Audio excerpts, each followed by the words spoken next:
why not? Yes! Sometimes I even surprise myself. Spider, Karnak, Abu Simbel. The Spider will be in Abu Simbel for a delivery of merchandise on the 23rd. That gives me 2 days.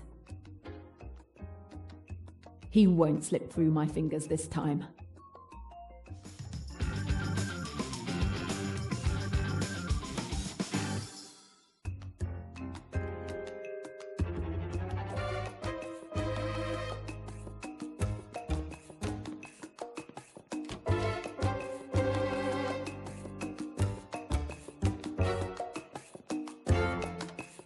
Hey, you!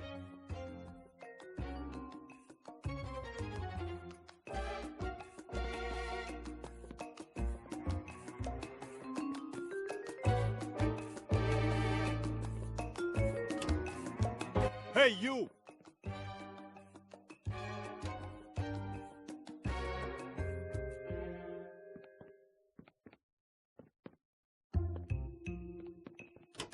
Hey, you!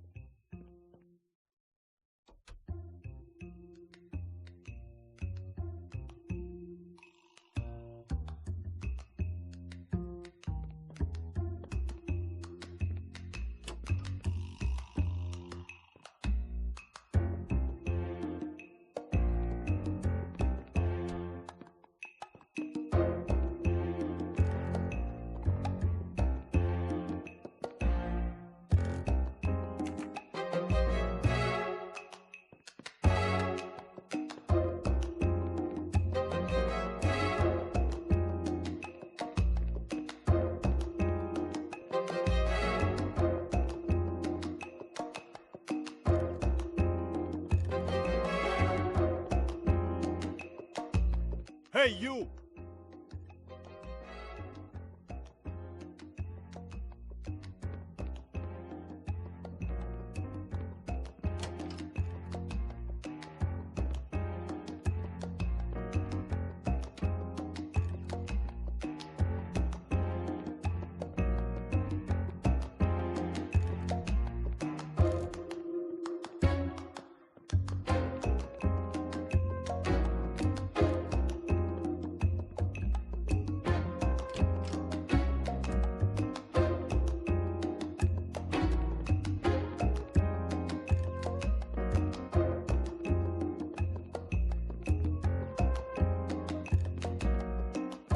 It was a good idea to pick that door from the outside after all.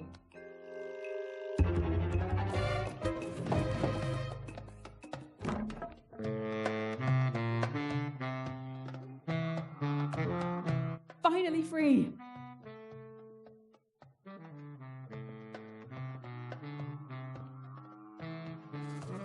I now know when and where the Spider will be in 2 days.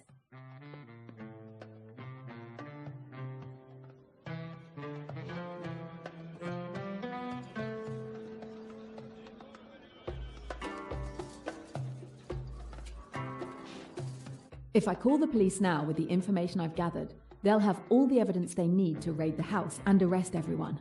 And I may be able to prevent another massacre somewhere in the world. But I must make sure the Spider will be there. If he thinks he isn't safe, he could change his plans, and I'll lose his trail again. Do I call the police or do it alone?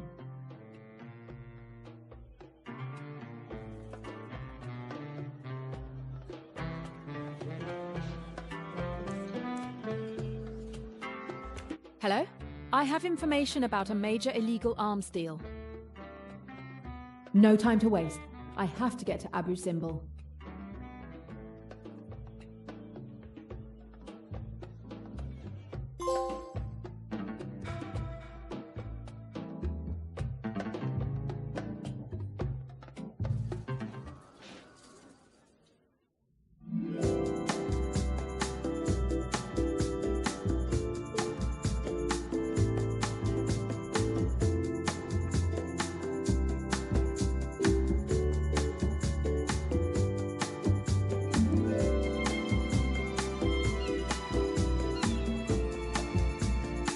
Mr. Poirot!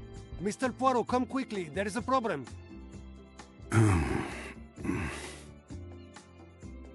Mr. Poirot, please wake up! What What time is it? Please get dressed quickly and meet me in cabin 202 across the passage. Yes, yes, very well. I'm coming.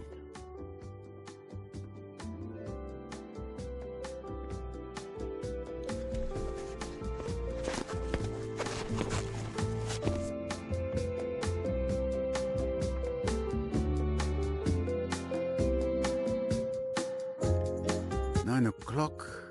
Why have I slept so late? It's not like me at all. Well, let's see what has the captain in such a state. Cabin 202.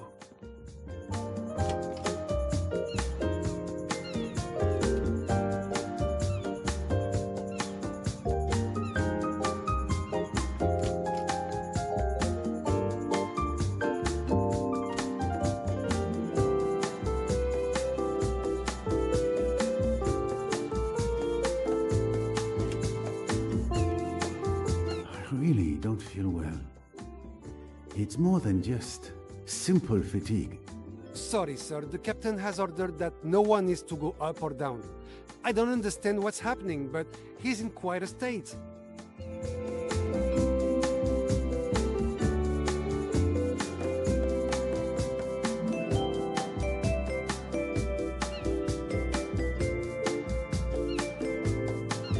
Ah, finally, Mr. Poirot. Captain, Dr. Bessner. Monsieur Poirot, thank God you're here. Well, gentlemen, what has happened? I think it best if you see for yourself.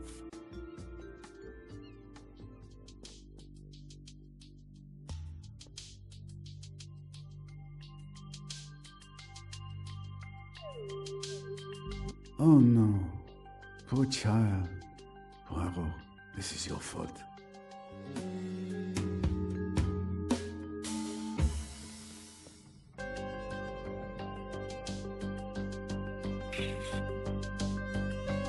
Mrs. Doyle had many valuable jewels.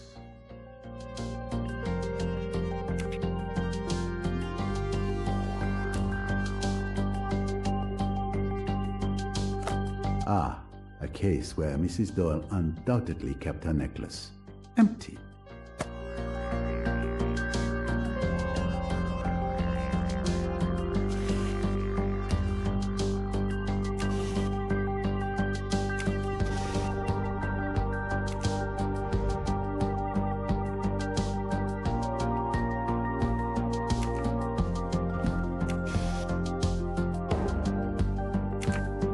The murder weapon is not helpfully lying on the dressing table.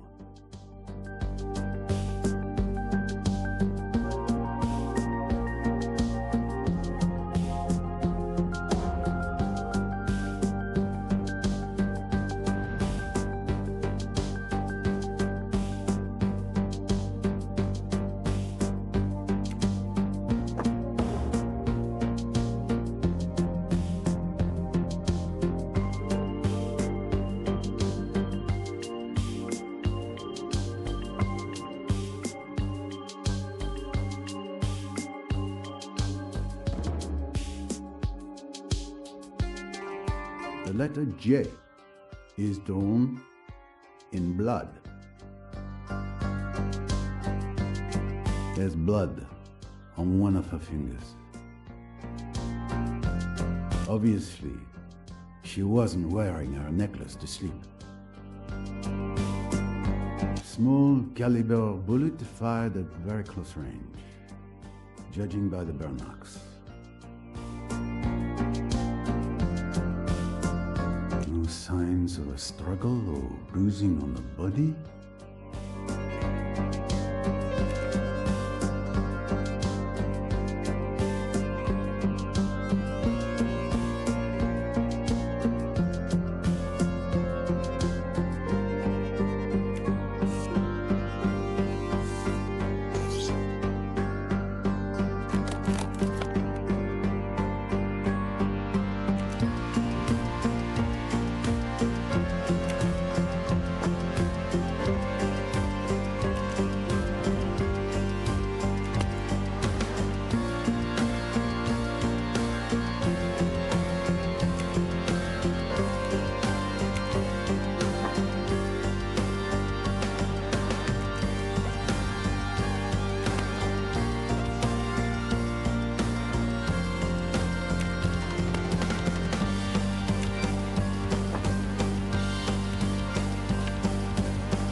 flexible contact lenses.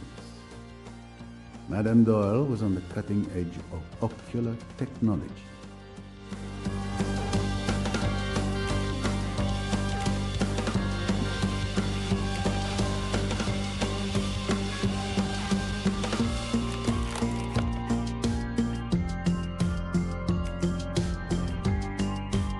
Every time I saw Mrs. Doyle, she was wearing this nail varnish.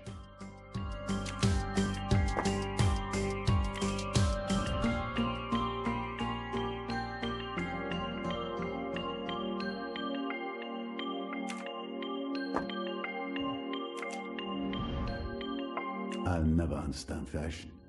Why call a nail varnish pink when it's red? Now there's a perfume not just anyone can afford. And she doesn't have only one. Here's a second, just as expensive.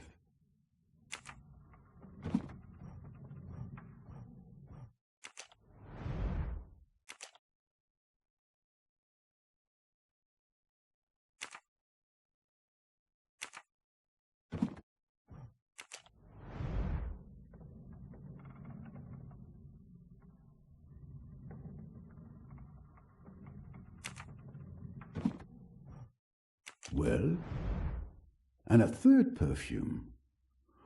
Clues of good taste, but not motives for murder.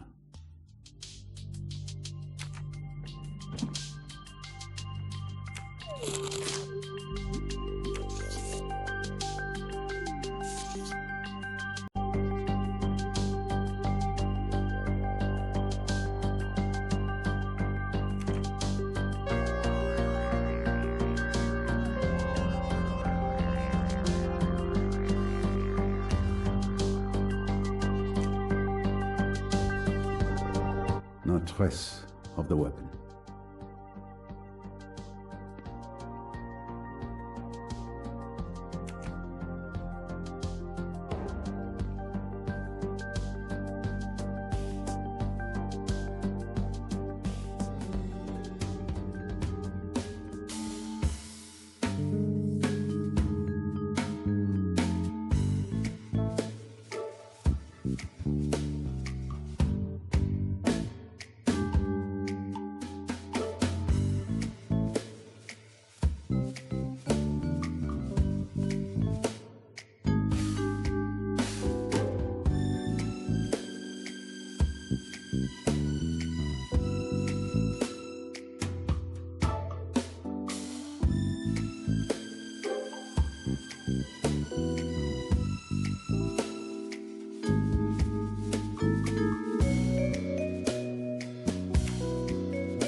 There's no question.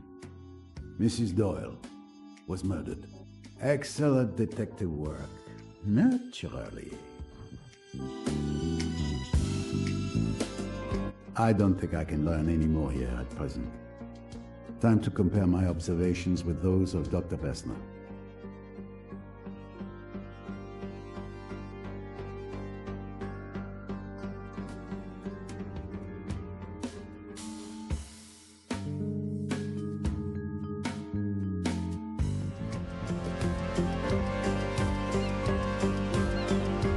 So, did you see?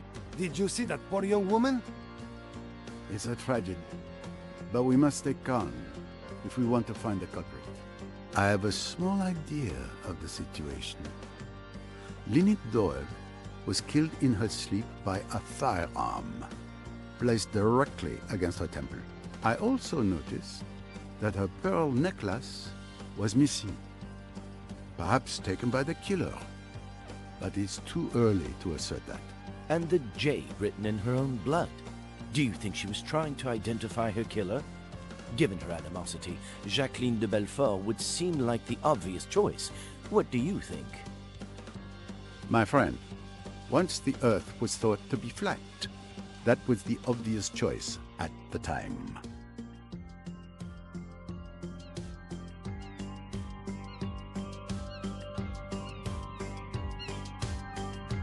You think perhaps it was Mrs. Doyle with the fatal wound to her head who wrote the initial of her attacker? Impossible. And even if she had wanted to provoke me, Mr. Belfort is surely not foolish enough to sign her crime in this manner. This killer mocks us. Dr. Bestner, were you able to examine the body? Yes, the captain summoned me the moment he was informed of the tragedy. He hoped I could save poor Mrs. Doyle. Unfortunately, it was already too late. Death had occurred several hours ago. Do you have any idea of the exact time? I can give you a rough estimate. It's now 9:15 a.m. Considering the temperature last night and the fact that the rigor had begun to advance, I would estimate the time of death to be at least 7 hours ago, and at most 9 hours. Which places the crime between midnight and 2 in the morning? Exactly. I can also tell you the wound suggests she was killed with a small caliber weapon, possibly a .22. I see. Did you discover the body, Captain? No, it was Louise Bourget, Mrs. Doyle's maid. She came to wake her employer, as she does every morning. Except this time, well, the poor woman didn't wake up. Louise came to find me immediately. She was completely distraught. Do you know if she touched anything in this room? She assured me she touched nothing. Neither did I. So that means, most likely, the murderer took the weapon with them.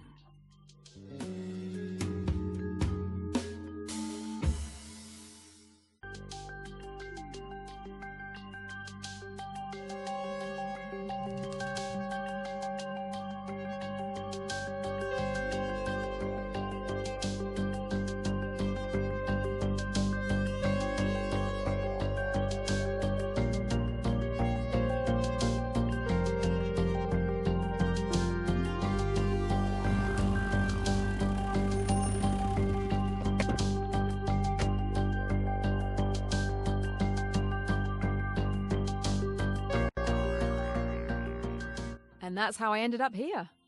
You have been having quite the adventure, mademoiselle. You track a murderer who may be on this boat? The coded message mentioned a killer who would be present on the Karnak from the 21st to the 23rd of February. Those are the dates of this cruise, are they not? That's correct, mademoiselle. Perfect. Then there's still time to stop them before they strike again. Perhaps you could have stopped them if you had arrived a day earlier. What? No! Someone else is dead? Yes. Lynette Doyle was killed last night. A gunshot to the head. Your quarry may be responsible for her death as well. A connection between the two eludes me at present. The prey I'm tracking is a lone wolf. This is awful. The Egyptian police have been contacted concerning Mrs. Doyle. We are turning the ship around and will meet the police in Aswan. Mr. Poirot, unless the authorities say otherwise, the case is yours. I give you full authority to lead the investigation. I've already asked Tarek to guard the gangway. No one may board or disembark until further notice. I accept, Captain Hassan. But we cannot leave until I make certain the crime scene, in fact, the entire boat, are fully inspected. Of course. Of course. We will remain here until you are satisfied with your investigation. I will inform the Aswan police. Monsieur Poirot, with all due respect, you must let me help you. I need to stop my killer. Mademoiselle, remember, I saw you in action at Chematante. I would be foolish to deprive myself of your help. But a word of caution, if I may. It is clear this investigation is very personal. Do not let that cloud your judgment. Don't worry, Mr. Poirot. Together, we can bring an entire boatload of murderers to justice. I have no doubt. Very well. Most passengers should be having breakfast by now. Captain, would you be so kind as to ask the other passengers to join us in the restaurant? Anything you wish, Monsieur Poirot. Perhaps Miss Royce could assist me? Of course.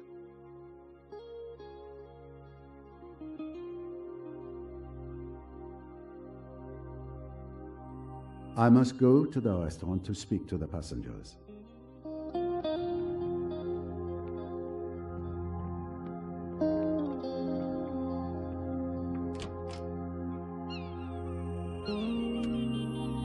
Good morning, sir. The captain has asked me to investigate last night's tragedy. I'd like to ask you a few questions. Of course. Anything I can do. A bit boring, staying here, doing nothing? No, it's fine. I look forward to moments when I can peacefully get lost in my thoughts. Can you tell me what you did last night? Like every night, I get off the boat for the curfew watch. The captain raises the gangway, and I stay on the dock all night to ensure that no one boards or disembarks during the curfew. And no one could have boarded or left the boat during the night? No, no one, not even me. And this morning, when the gangway was lowered, the captain asked me to stay here and continue to keep watch. Since then, only Miss Royce has asked to come on board. Do you have any information about Mrs. Doyle's pearl necklace? No, apart from the fact that it is very beautiful.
Good morning, ladies and gentlemen.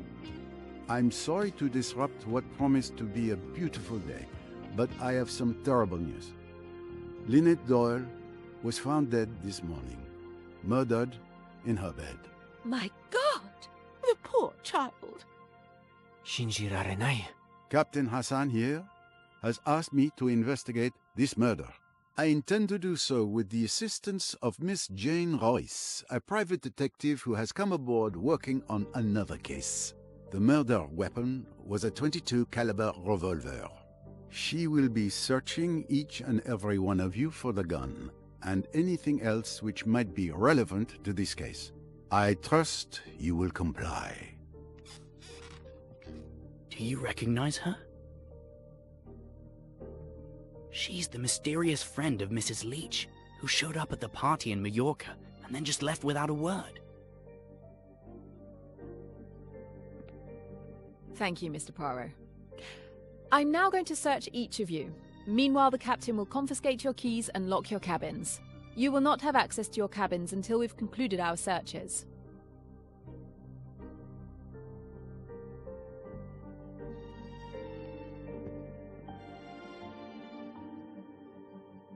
A moment, please. I'm deeply distressed by Mrs. Doyle's death, but as her legal representative, I demand to know by what authority you intend to conduct this investigation. I agree. This is outrageous. The Egyptian police should be notified. I, for one, will never submit to depriving individuals of rights that I do not recognize as legitimate. Miss Robson, would you kindly join us? Can you show us your bag, please?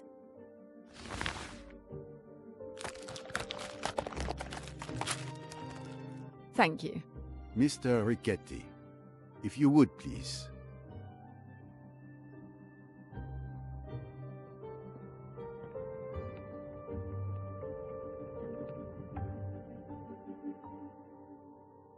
Et voilà. Thank you all for participating. You may expect me to interrogate each of you. Since nothing conclusive was found, you're free to go. But you may not return to your cabins or attempt to leave the boat.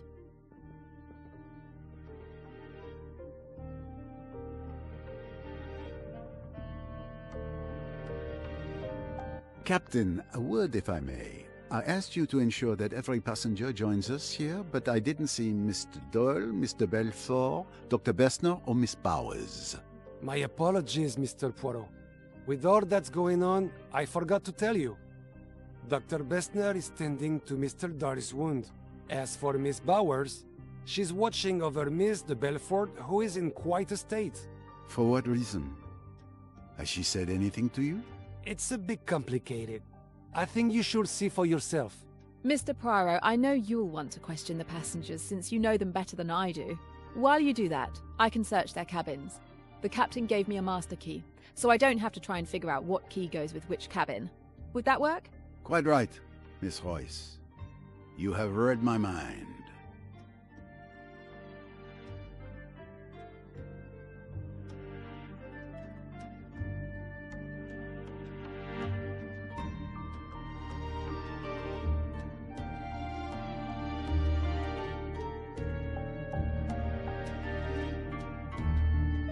So, Mademoiselle Royce, let's split our resources as we planned. You take responsibility for searching the passengers' cabins. All right. And you conduct your interviews, you do so well.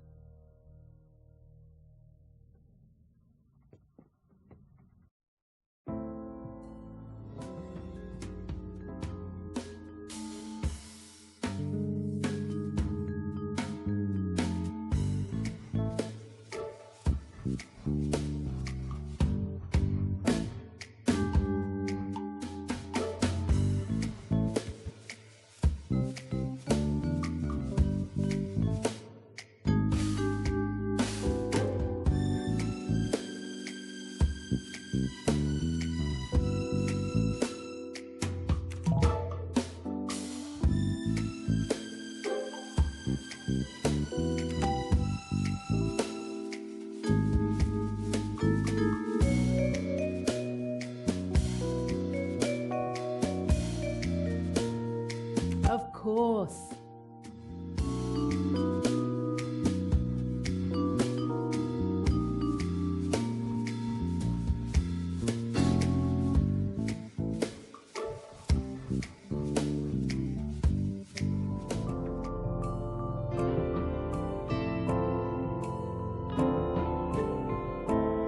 You still look shaken by last night's events. Yes, I'm not used to this much stress. Who could be?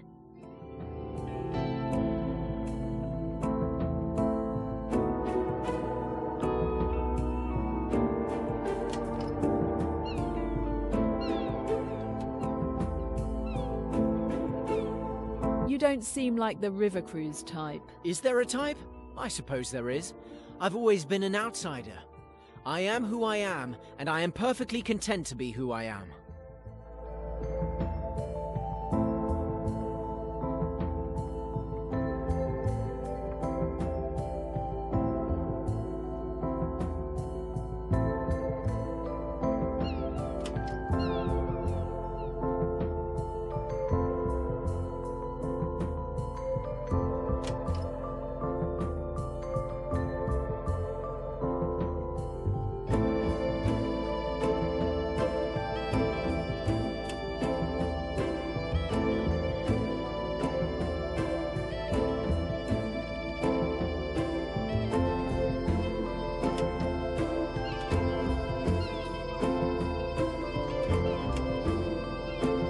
This cabin is not occupied. There's nothing of interest here.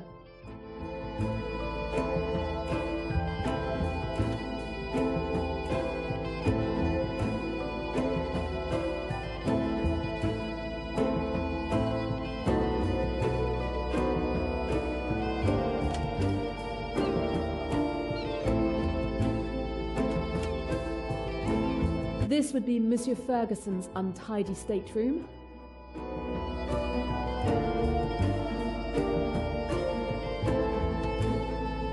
A box locked by an elaborate mechanism. It appears Mr. Ferguson has something to hide.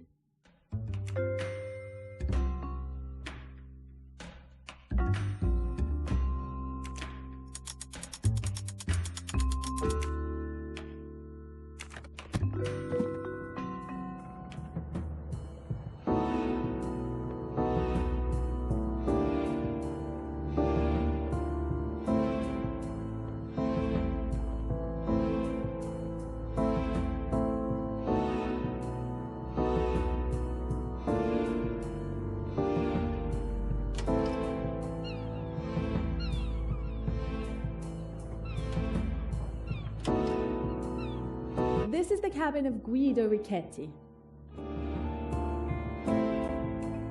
A code. Mr. Richetti doesn't want anyone going through his things.